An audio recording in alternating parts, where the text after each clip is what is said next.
This poor creature can't be my maker. Could it be some subspecies of vampire?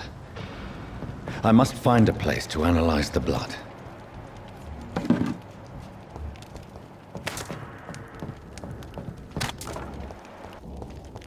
It's locked.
Where are we headed? We're on our way to the Pembroke Hospital. It's just across the canal. They'll have a bed for poor Mr. Hampton. William was... What manner of creature was he? Predator, prey, villain, and victim. Who can say? The important thing is that he's been stopped. Duly noted. And the woman? What... Who is she? What woman? Oh, don't play me for a fool. You used me to locate that skull. You must know who she is. And I thought you a gentleman. You shouldn't talk about a lady behind her back, but I will tell you she values her privacy. Were London as peaceful as she appears from the middle of the canal? If only that were the reality of the situation. To be honest, I've always tried to avoid this part of town. Pembroke Hospital is the last bastion between the rest of London and the epidemic. The flu has decimated the East End and the war still rages. Welcome to the front lines of a plague. This is where you work, Dr. Swansea? I am the administrator of Pembroke Hospital. I thought you were here in service of your mysterious order, the Brotherhood of... Of St. Paul's Stole, yes. But first and foremost, I'm a man of science. A physician, like yourself, Dr. Reed. How do you know who I am? No need for modesty. You are Dr. Jonathan Reed, a surgeon of some caliber and renown, if I'm not mistaken. You are correct, sir. I knew it! I had my suspicions. But when you took the blood sample from the corpse of poor William, I was certain. Dr. Reed. Marvelous. Have we met? I attended 3 of your seminars before the war.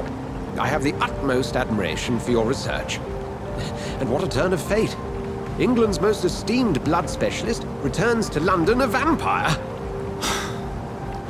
That word, again, from a so-called man of science. I understand. Traditionally, the role of science is to refute myth, but when myth walks among us, the Brotherhood of St. Paul has dedicated its purpose to their study. There's so much for you to learn. And for that, you are right. Well, then let me be blunt. Join my staff at Pembroke Hospital. As a physician. I suspect you'll not find a better post of employment to contemplate your predicament. This is sudden. I was returning home to see my sickly mother. But alas, that was before contracting this... affliction. Dr. Reed, take a moment to consider. The post would be for the night shift, providing a good explanation for your absence during daylight hours. You'll be adequately reimbursed, and have a place to hide. I even had the forethought to bring some clean clothes. So, what do you say? It seems I have little choice. But yours is a generous offer, so I thank you. Brilliant! Oh, Jonathan, this is one for the book, and the beginning of a beautiful friendship.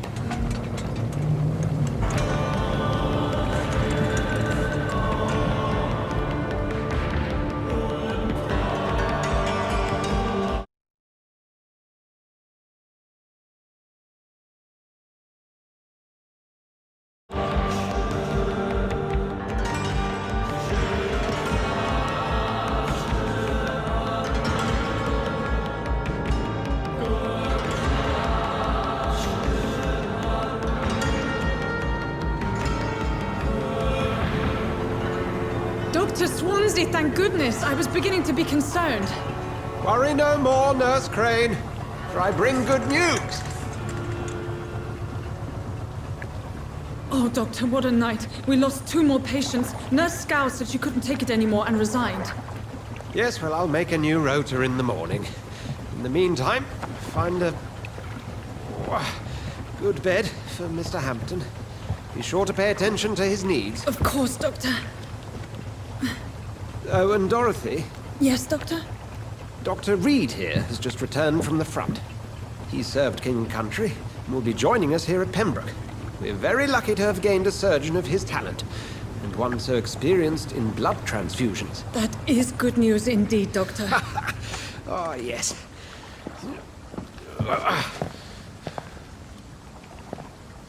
Here at Pembroke, it's not what we have, but what we haven't. It's only thanks to Nurse Crane and the staff that our ship doesn't sink. If you have any questions, just ask her. Duly noted. Thank you. Your assistance is required, Dr. Swansea, immediately. Welcome aboard, Jonathan. We'll catch up after my rounds. Coming, Nurse Crane. I'm coming.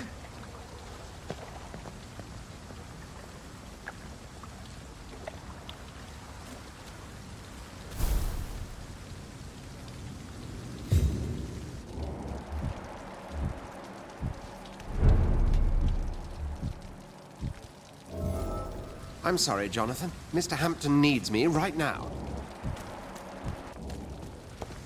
I cannot enter.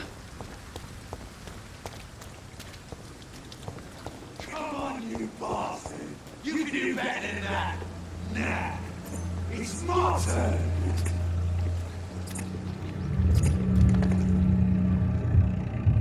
Rotten or pristine, each heart contains the seeds of life. Drink at this river, try it all.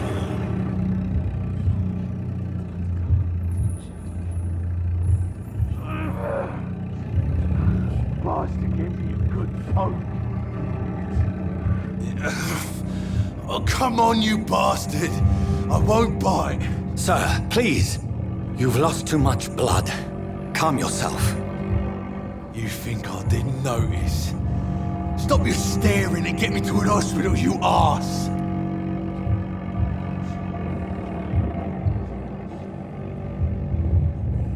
Insulting a good Samaritan. Not exactly the way to get rescued.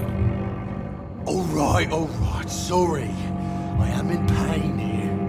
My guts are spilling out onto the street and you're yabbering on. Yes. That's a very nasty wound you've got there. Take my word, I am a doctor. Dr. Jonathan Reed. Name's Clay Cox. I'd appreciate you helping me to a better place, Doc. Follow me, Mr. Cox. Let me assist you to that better place.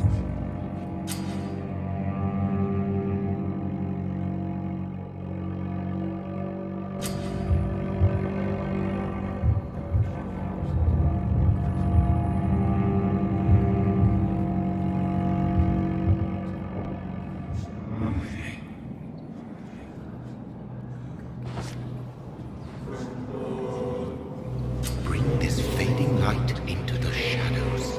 Dance with him the dance of life and death.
Not tonight. Not like this. I will not take another life. It is wise for the huntsman to sometimes let his prey go. But no famished hunter can run for long. It's locked.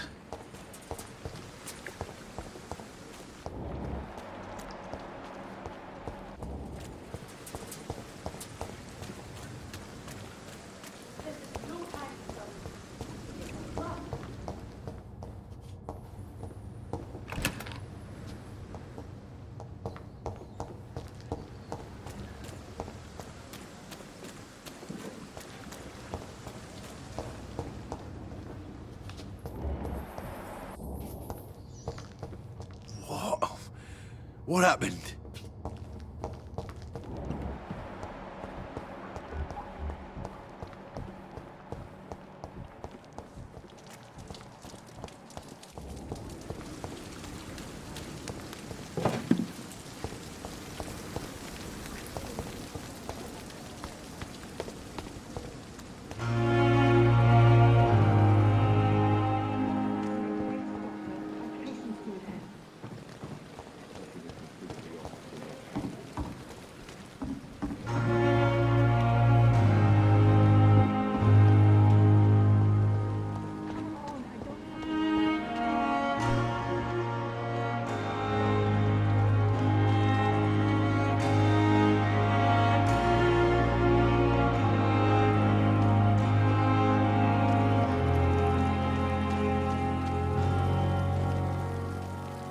Doctor, where have you been? I've little time to play hide and seek with new staff members, no matter how illustrious they may be. I found a wounded man by the docks. He answers to the name of Clay Cox. He requires urgent medical attention. Already making the rounds? That's the Pembroke spirit. I'll ask our porter, Milton, to bring him back immediately. Thank you, nurse. What can I do for you? Dr. Swansea insisted we provide you a quiet office.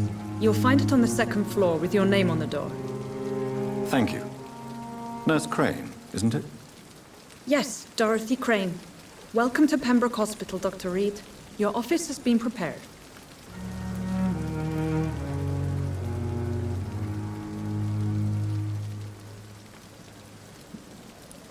I would like to ask a few questions first.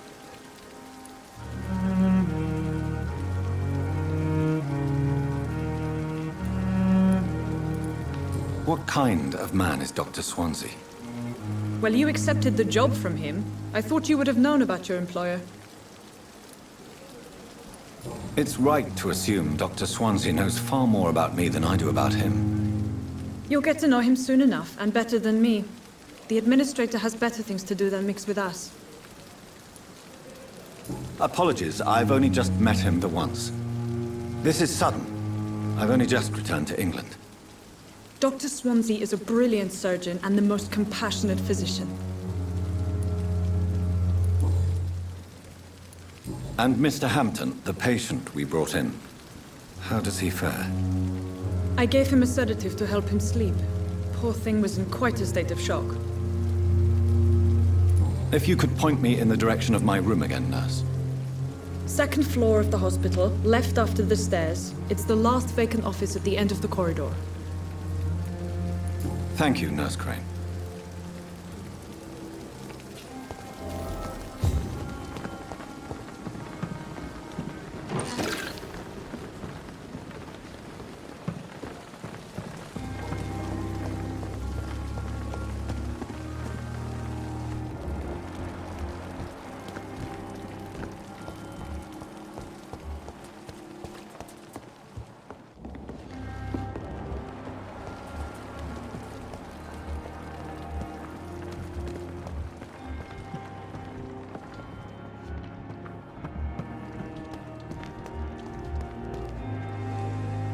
Good evening, sir. I'm Dr. Jonathan Reed. I'm new here. I've already heard about you, Dr. Reed. I'm Milton Hooks, the ambulance driver for this shithole of a hospital. That's quite a blunt introduction, Mr. Hooks. You can call me Milton. I like to speak my mind, Dr. Reed. Perk of the job. Don't judge me, and I won't judge you. I'm not sure I understand what you're talking about. Well, I'm no doctor, but I'm pretty sure a gun can't be used as a surgical instrument. You have a keen eye. I learned to shoot during the war, and have carried one ever since. Old habits die hard. No need to explain, Dr. Reed. And if you ever need a better gun, remember, I may have something for you.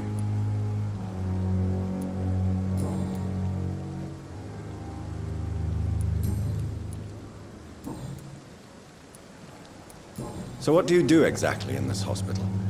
Apart from smuggling guns, I mean. I've been an ambulance driver since... too long, I guess. I bring sick people here night and day. It's a dirty job, but I get it done. Most of the time. It sounds like things have been a bit rough recently. What's happened? Yesterday I got attacked by the patient I was bringing here. I escaped through the hospital's garden, but I lost my wallet when I was running. You left an infected patient outside the hospital? That's incredibly dangerous. Go there yourself if you want, but be careful, Doctor. I'd rather not bring your dead body back. Since you're on the front line, how is the sanitary situation in this vicinity? It's a complete disaster. It's even getting dangerous to enter some streets or buildings. Even the locals attack you.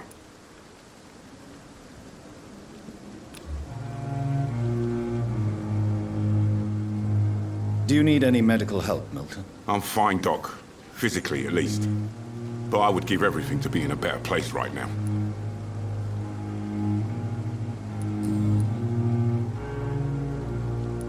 Are you really smuggling weapons through the hospital? And why not? I've already been attacked by patients, you know. And by gang members willing to steal my money. But you're not defending yourself. You're selling guns to civilians. You keep people alive your own way, Doctor. I offer them another way to protect their health. How is the situation around here? You want to hear the situation is all right? It's fucking awful. We lack everything. And it's getting worse every day. So what do you do exactly in this hospital? Apart from smuggling guns, I mean. I've been an ambulance driver since... too long, I guess. I'll bring...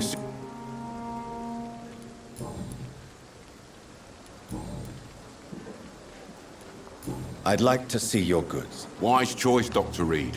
A reliable gun is what everybody needs these days.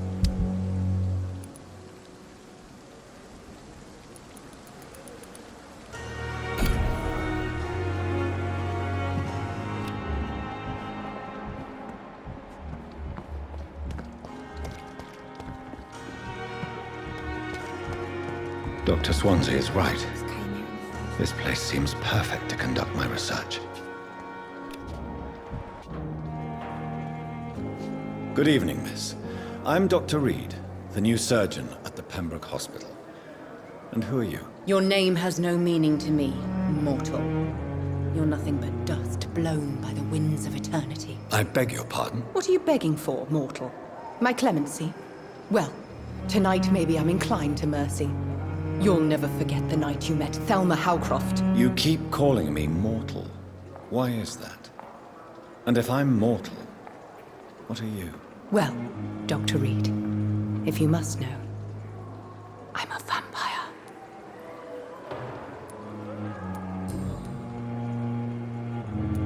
Who are you really, Miss Howcroft? I mean, apart from being a vampire. Is that not enough for you, puny mortal? What do you require? Proof of my powers? I'm curious to know who you were before becoming a vampire. No, it's such a long time ago, I don't remember. Centuries of unholy life can have strange effects on one's minds, you see?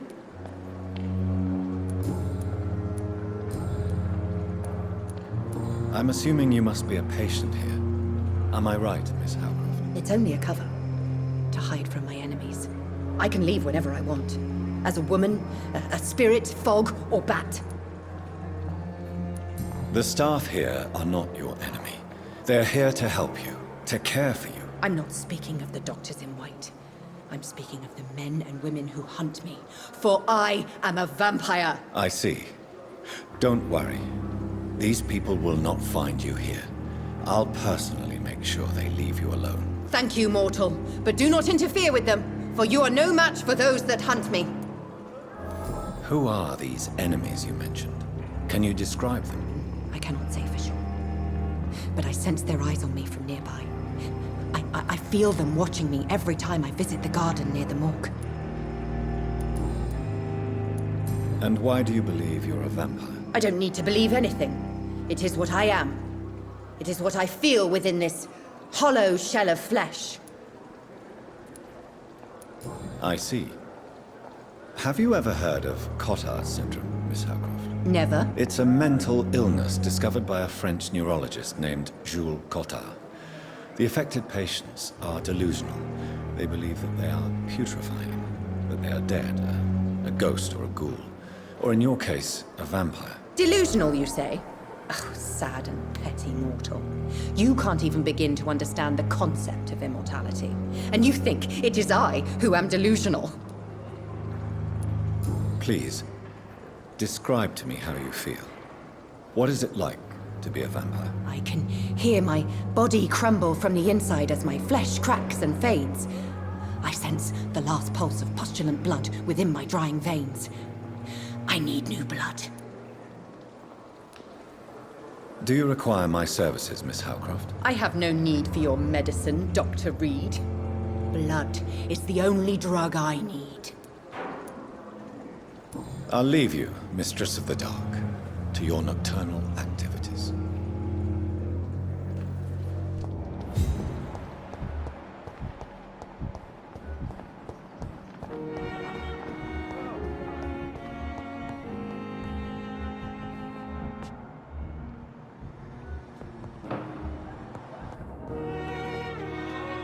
Good evening, Doctor. I believe we're going to be working together. Dr. Reed. Dr. Swansea informed us of your arrival, but I could not dare to believe we'd have such good fortune. Such an honor, sir. Thank you. And you are? I am Thoreau Strickland, Dr. Thoreau Strickland. I'm a great admirer of your work, Dr. Reed.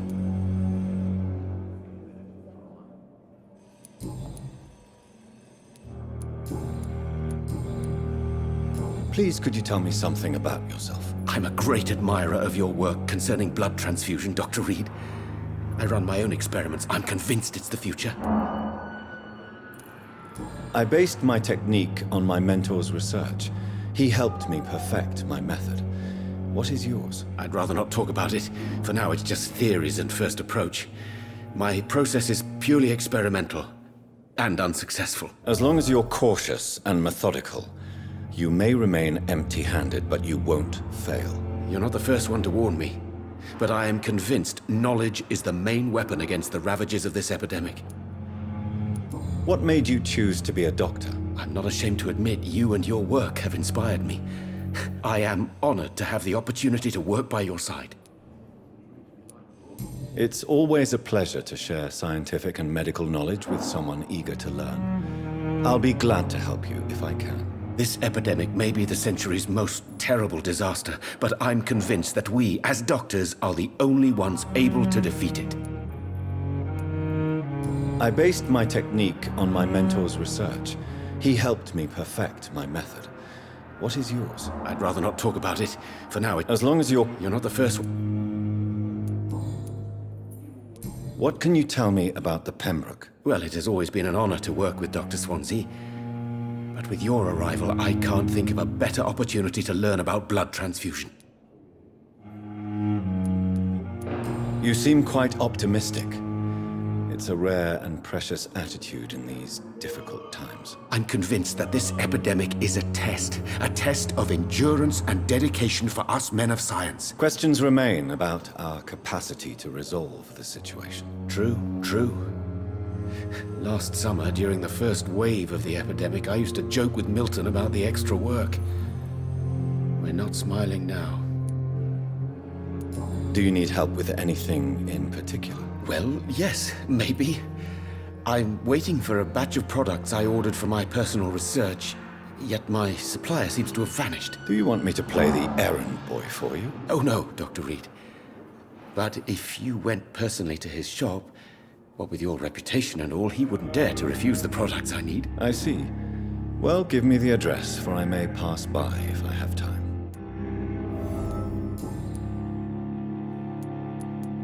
What can you tell me about the Pembroke? Well, it has always...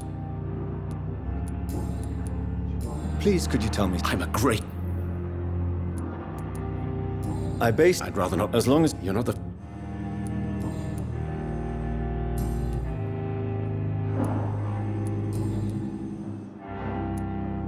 Tell me more about your willingness to experiment with new medical techniques. Harvey Fiddick is a patient suffering from a severe injury that could cripple him if not treated correctly.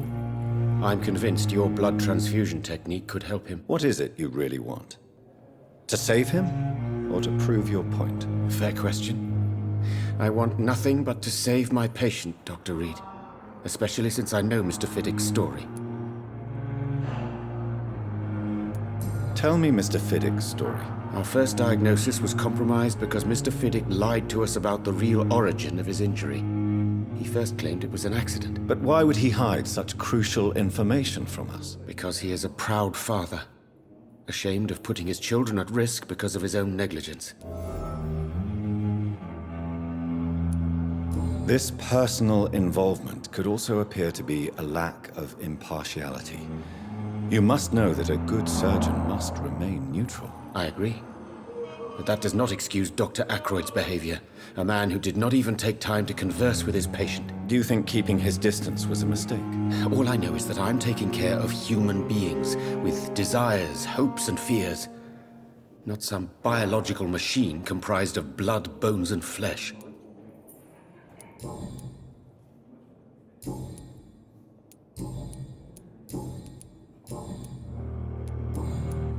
Goodbye, Dr. Strickland.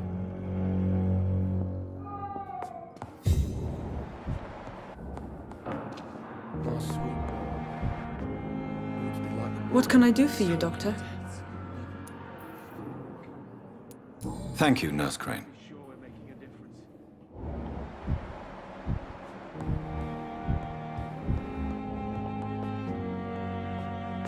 Good evening, madam. Can I help you? It's my son who needs you, sir. I'm Dr. Jonathan Reed. How can I help your son? I'm Beatrice Goswick, mother of Mortimer Goswick. Could you check on him, please, Dr. Reed? I've heard much of your talents as a physician.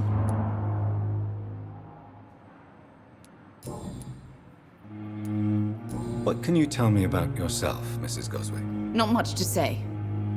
Just take care of my Mortimer and I'll cover all the expenses. That's all that matters. May I ask if you have an occupation, Mrs. Goswick? I'm a teacher by profession. I teach young women who are more ambitious about their futures than their families. Are you really that rich? Most of the patients here are of a more humble origin, if I may say so. Yes, thanks to my husband. May he rest in peace. I can cover any needed medical expenses. What do you think of your reception here? Any complaints? I have had the uttermost reservations about this hospital since we arrived. But we had no other choice, considering the state of emergency. Is there something in particular that's bothering you? Some of the staff were not especially welcoming. I suspect they're not accustomed to dealing with patients of such social standing. Tell me more about your arrival at the Pembroke Hospital. What gave you such a bad first impression? The ambulance driver was quite rude, for a start. And that nurse, Miss Hawkins, seems to have quite a dubious attitude. What do you mean? She managed to secure a bed for my son despite the epidemic. It was a relief, but it wasn't cheap. She charged you for a bed? Yes, and I paid without question, considering the urgency of the situation. I share your concern, Mrs. Goswick. Be sure that I'll talk to the people involved. I don't expect compensation, Dr. Reed. But I'm aware such behavior would not be tolerated in other hospitals.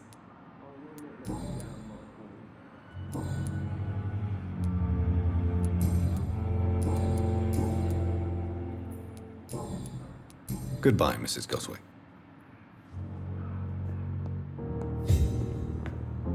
Good evening. I'm Dr. Reed. Can I help at all? No, Really? Why are you here, then? I don't want to talk. My throat hurts too much. I suppose that this pain is the reason you're here. Is someone taking care of you? Yes. And no. Could you at least tell me your name, sir? Mortimer. Mortimer Goswick.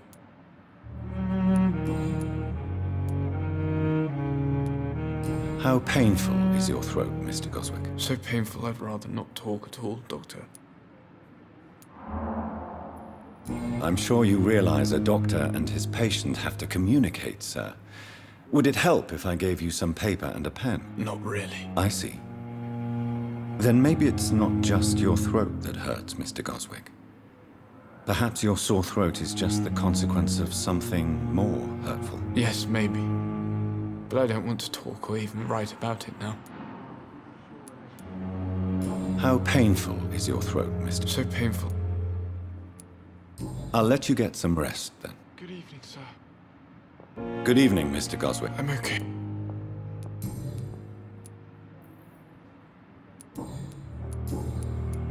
Why did your mother have you hospitalized here? She seems convinced this is a bad hospital. My mother just wants the best for me. She won't rest while I'm here. She'd go all the way to hell and back to help me. Is your mother bothering you? As your doctor, I can ask her to leave you alone if you would prefer. That's tempting, Doctor. But you have no idea what my mother is capable of.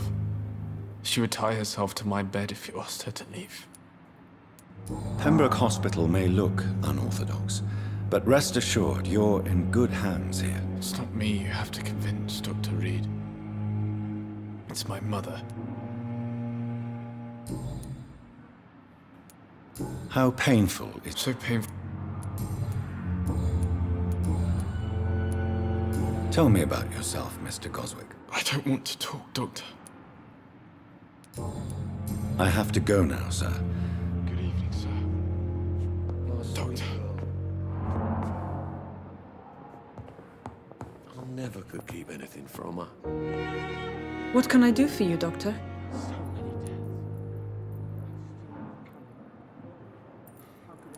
Thank you, nurse. I'm all right.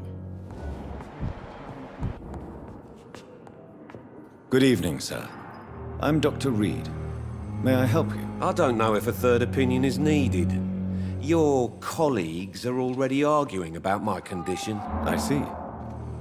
Would you mind telling me more about your situation? I'm Harvey Fiddick. All I want is to get me bloody arm fixed properly. Tell me about yourself, Mr. Fiddick. I'm just a regular guy waiting to get his arm fixed, so I can return to work and to my family. I was more curious about what you were doing before being hospitalized. I'm a carpenter, and a good one too. But that means I need both arms to feed my family, Dr. Reed. Are you satisfied with your treatment here? Well, it's clear that I've chosen a bad time to be injured. Forgive my bluntness, but you seem overwhelmed by cases of the flu. I won't lie to you about it.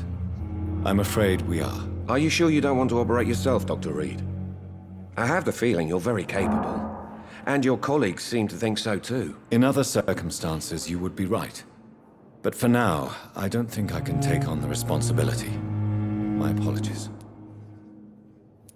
Tell me about the doctors who are arguing about your case. Strickland and Aykroyd. They both want the best for me, but there's a lot of pride there. Doctors are no different from carpenters, it seems. What do you mean? I often had professional arguments with rivals on a building site. Difference is I disagreed about wooden nails, not flesh and bones.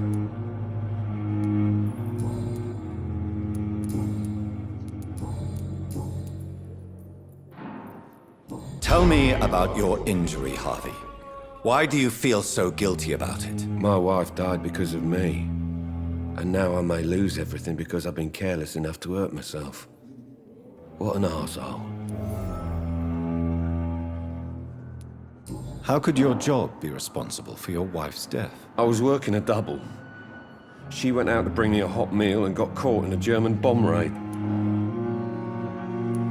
You can't hold yourself responsible for your injury, Mr. Fiddick. Unless you tried to hurt yourself. Of course I didn't hurt myself. But I can't work until my arm is fixed. My children need to eat, Doctor. Tell me more about the death of your wife, Harvey. 1915. I was in the army, building workshops for the Royal Flying Corps. Helen was happy I wasn't sent to the front. What happened? The Germans sent Zeppelins to bomb the construction site, but they missed their target. My wife was bringing my dinner when the bombs fell. I'm sorry for your loss. So many died during the bombings. I served in France and witnessed the carnage there. I would like to say that she didn't suffer.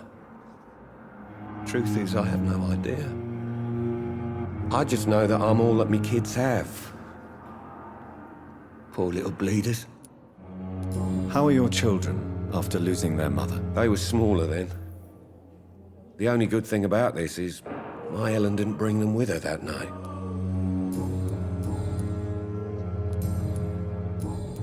Goodbye for now, Mr. Fiddick. I'll see you later. I will not let you down, my boy.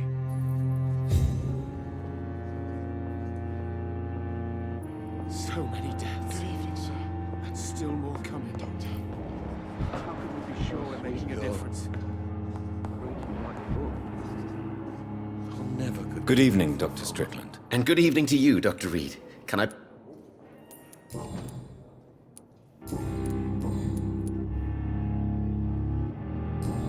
Goodbye, Dr. Strickland. Words to calm the children, Ellen. As for me, what a blundering idiot.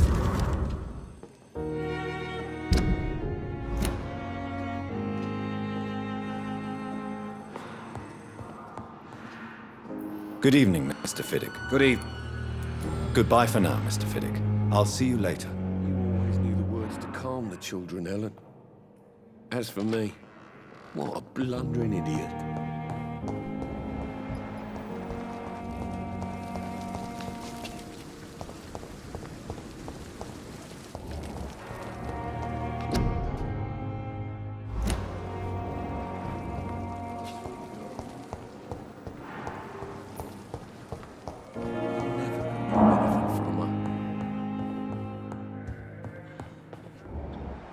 Good evening, sir.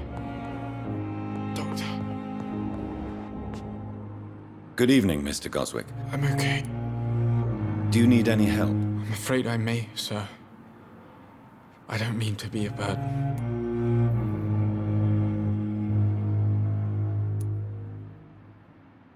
I will see you later. I have to go. Good evening, sir. What a blundering idiot.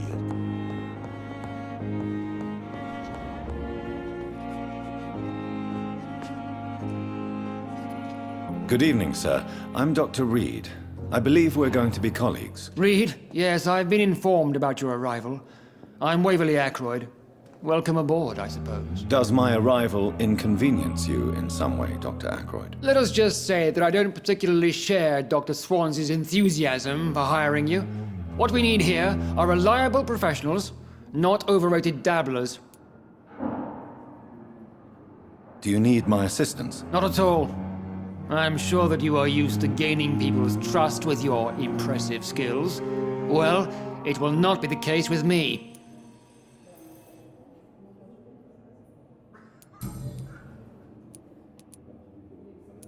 If you have a problem with me, Dr. Ackroyd, please feel free to tell me. Dr. Swansea has imposed your presence on this hospital without asking anyone's advice.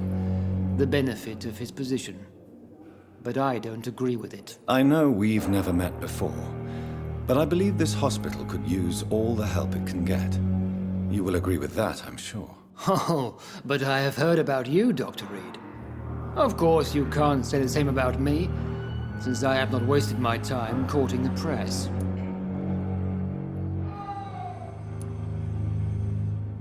There is no need for such animosity between us.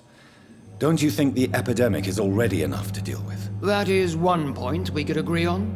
And that is precisely why I want to be sure that you will be of help to this hospital instead of a burden. If you have a problem... Dr. I know. There is no... That is... Since you're... Let's just say I'm tired of the carelessness around me. I have always respected the skills of Dr. Swansea, but over time his enthusiasm has become misplaced. Carelessness? Exactly what are you talking about? We're here to save lives. The people who trust us are not volunteering for experimentation. They're here to be healed. I don't intend to run any radical experiments, Doctor. Even if I, as any good practitioner should, express an interest in pushing the boundaries of medical research. Modern medical methods were created through audacity and ego. But there are rules in our line of work, and they're here to protect our patients.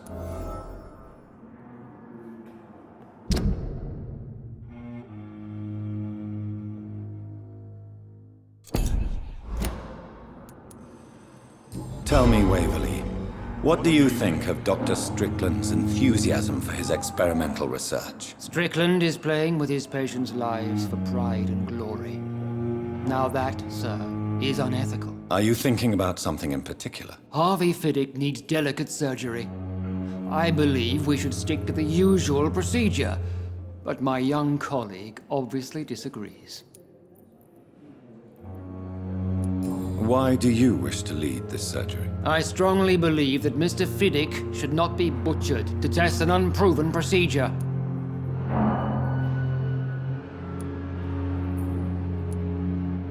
Other people may say that's too conservative a point of view. Conservative? And what are you going to say to Mr. Fiddick if he loses his arm because of the operation? Because that's what's going to happen if the surgery is a failure. Why do other people And are you not afraid that your rivalry with Strickland may be blinding you? Rivalry? I guess you could call it that. But I will never be childish enough to let my personal feelings affect my judgment.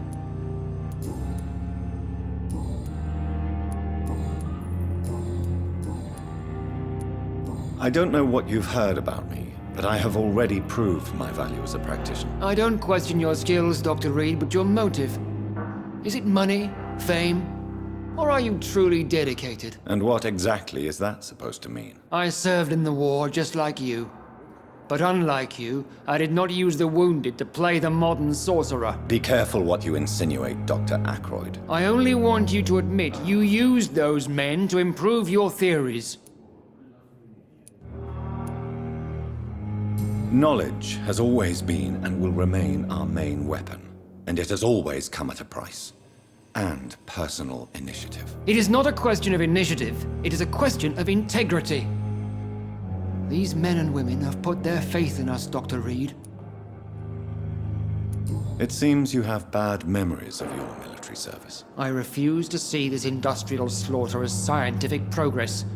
War only reveals the worst in men. We can at least agree on something, Dr. Ackroyd. Thank you for your time. We'll talk later.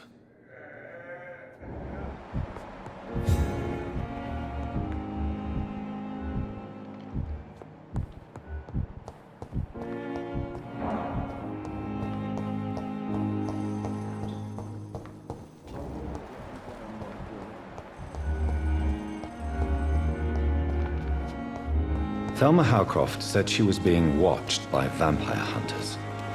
Where are they hiding? I should investigate.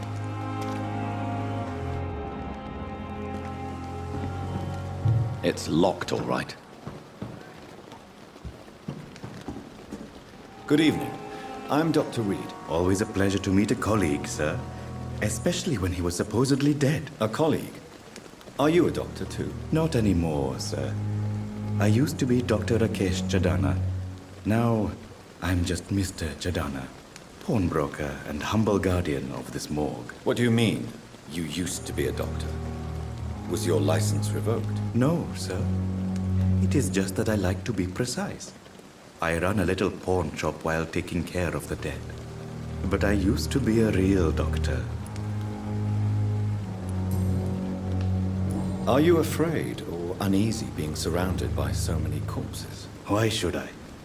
These bodies are empty vessels. Flesh left to decay. Poof. No soul anymore. All gone. An interesting point of view. And quite an exotic one, too. Most people fear, or at least have respect, for dead flesh. Sir, as a medic during the war, I learned to face my death and the death of others. It's the pain we have to tame, not death itself. How did you get this job? After I left the army, I worked as an undertaker down by the docks. A dangerous place with many an unpleasant business there. Milton Hooks helped me get a job here. Have we met before? I don't think so, sir. Why? When we first talked, you said you were glad to meet me since I was reported dead. Funny story, sir. Your sister came here a few nights ago. You were missing, and she was looking for your body. She must be very relieved now.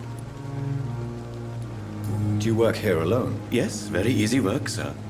All I have to do is watch a few bodies. The situation was very different when the main morgue was still open. Why do you have to watch these bodies? Because these poor fellows have no names. We keep them in case someone comes looking for the missing. Sadly, very rarely happens.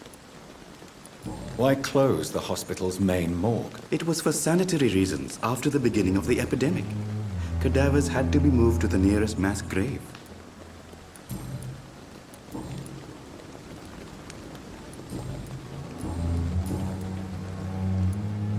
A pawnbroker? I expect you get all types of people here. Yes, sir. All kind of people. For I sell all kind of goods. Who comes here to trade with you? It's very unhygienic, even unsafe. Diseases can spread. For the customers, for the hospital. I'm very cautious, sir. I've been a doctor, remember? And all my clients are good people. In fact, I think I only know good people. What kind of goods? With the quarantine, it's not always easy to buy things. So I trade, I exchange. Some people sell, some others buy. I like to help. Since you're not afraid of dying, do you believe in life after death, Rakesh? No. I believe we must do all the good we can while alive. For our time is short, and the obstacles are endless. Do you think you would enjoy immortality as a concept? I don't think so. Don't mistake me. I love life, and I'd like to live a long life. But everything has to decay, sir. Even goodwill. So you're ready to die? No, I am not. I don't fear death, for I won't see it. What troubles me is the pain my death will inflict to those I know. You're a wise man, Mr. Chidana. No, Dr. Reed. I am a foolish man. But I like to think otherwise. Do you really believe goodwill can... As I said, sir, everything decays. If I was to never die, goodness, I would be bored or worse. And I like to be helpful, sir. Quite depressing, wouldn't you say? Yes, but the good news is, we'll all die before losing our humanity, sir.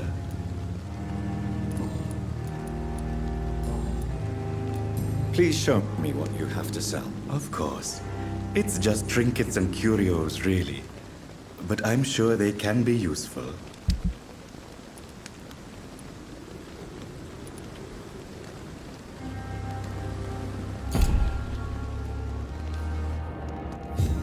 I cannot enter.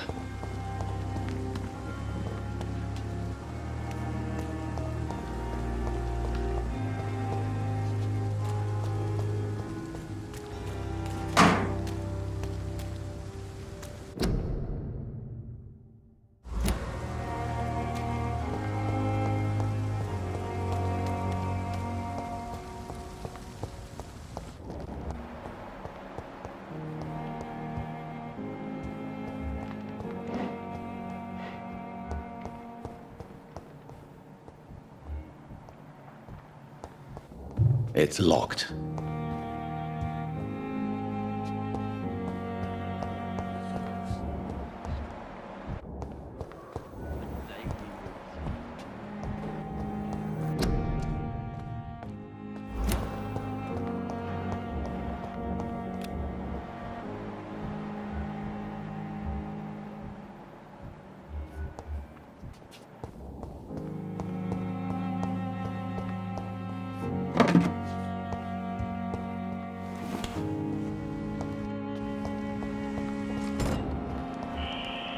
Scowl voices in the garden. I should investigate. If they were to find somebody...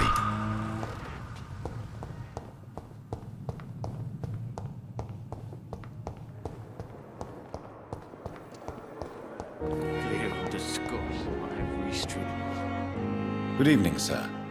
Can I help you? Unless you're here to fix my face. No. I don't think you can help me. I'm Dr. Reed. I've recently taken the position of head surgeon here. War injuries, am I right? You guessed right, Doctor. German shell took my pretty little mug right off. But they still call me Thomas Elwood. Soldier, do you need assistance? I'm fine. Just do something for this pain, will you? That's all I'm asking. How is your stay with us, Mr. Elwood? Oh, it's bliss. I just escaped death in the trenches to be surrounded again by the moans of the dying. Can I ask you precisely why you're a patient here? It's the pain, sir. The drugs don't work. It just hurts under the scars, if you get my drift. Can I do anything for your pain? Nurses gave me a bunch of pills. No effect. Told you. It's like the flames are under my skin, burning away. Who is treating you?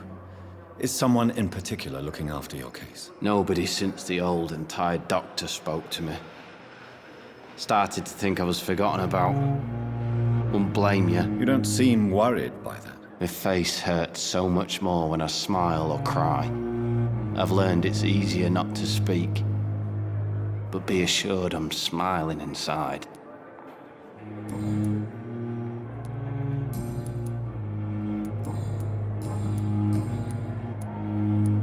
Where were you stationed, sir?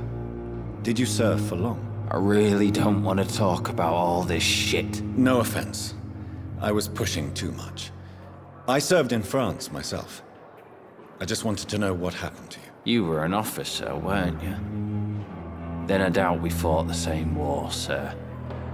No offense. How close are you to Miss Horcroft? Are you aware that she thinks she is a vampire? To wait for her next nibble is the best reason to stay here. Every time she approaches my bed, she treats me like something tasty. A normal person. Aren't you afraid? She may hurt you if the game goes too far. She's quite harmless, I can assure you. Her head's broken inside is all. While I'm busted on the outside. But she's still beautiful. Living proof that there's hope for me. So do you let her bite you? You know that's not sanitary. And why not? She's only supping a few drops of me blood. And the pain, it's real for once. She could decide to bite less willing patients. Then it's another good reason for me to stay here, Doctor. You do realize she's mentally disturbed. It's called the Cotard syndrome. She truly believes she's a vampire. In her madness, she never refers to my scars. And frankly, if I could, I'd join her world.